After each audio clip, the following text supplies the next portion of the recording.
Merci de rejoindre la chaîne 3, 5, 7 et plus. Pour être tenu au courant de la mise en ligne de toute nouvelle vidéo, n'oubliez pas de vous abonner et d'activer la petite cloche.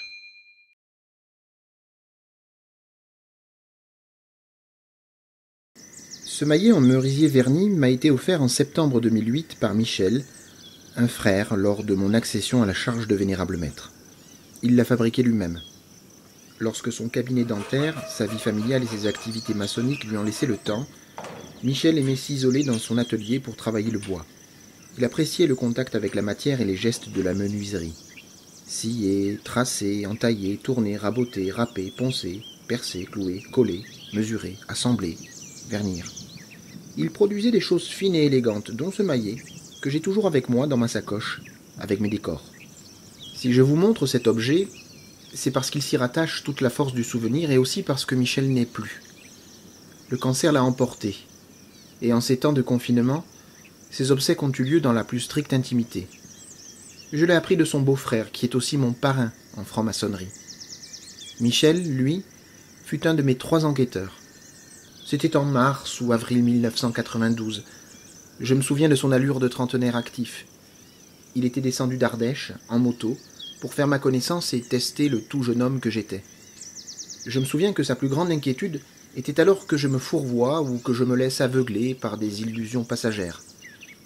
Il voulait déterminer si ma candidature était une lubie ou obéissait au contraire à un désir sincère qu'il fallait canaliser et mener sur le chemin d'un apprentissage possible. Je suis apparemment parvenu à le rassurer, et près de 30 ans après, je lui en suis toujours très reconnaissant. Quand je suis entré en loge, Michel officiait en tant que maître des cérémonies. À ce titre, et sous la conduite du grand expert, il m'avait aidé à faire les 3 voyages symboliques de l'apprenti, et je me rappelle, lorsque je fus placé sur la colonne du Nord, que je me suis retrouvé à côté de lui. Je me souviens du coup d'œil furtif que je lui avais jeté pour l'exécution de ma première batterie, parce que j'étais complètement perdu. J'en rigole aujourd'hui. Je me souviens aussi qu'il m'impressionnait parce qu'il portait souvent le smoking. Sa tenue contrastait avec les costumes cravates de ville des autres frères. Jamais Michel n'a cédé au regrettable laisser-aller vestimentaire qu'on peut observer de plus en plus dans les loges du Grand Orient de France. Je ne peux pas en dire autant. Je crois que Michel a assumé toutes les charges nécessaires au bon fonctionnement d'une loge maçonnique, à la fois avec rigueur et bonhomie. Car s'il était exigeant, c'était surtout, me semble-t-il, plus vis-à-vis de lui-même que vis-à-vis des autres. Cette exigence ne se voyait pas du premier coup d'œil. Elle était dissimulée sous une apparente décontraction.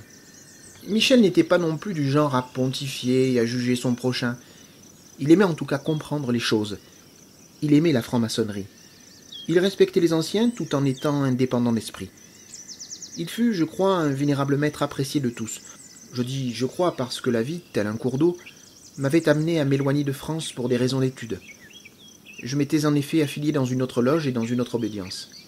Mais mon parrain me tenait régulièrement au courant de la vie de la loge et me donnait souvent des nouvelles des uns et des autres, dont celle de Michel, toujours à 100 à l'heure, toujours hyperactif. Je garde en moi l'image d'un homme sincère, dévoué dans son engagement, très intelligent et doté d'un humour à toute épreuve.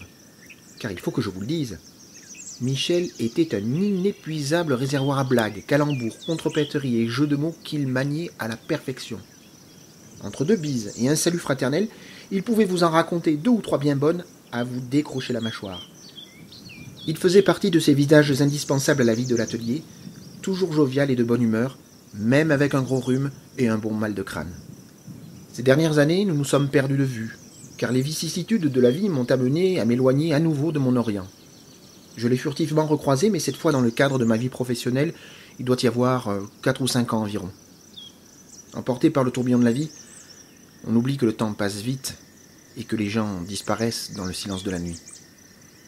Je vois ce maillet, il est là, je le regarde attentivement, je le manipule, je le soupèse. L'objet catalyse en lui tout ce que je viens de dire. Je ne sais pas si j'en ai fait bon usage. Ça n'est pas à moi de le dire. En tout cas, il suffit que je le tienne en main et que je ferme les yeux pour que le visage rieur de Michel m'apparaisse avec son doux regard plein de malice. Adieu Michel, et merci pour tout.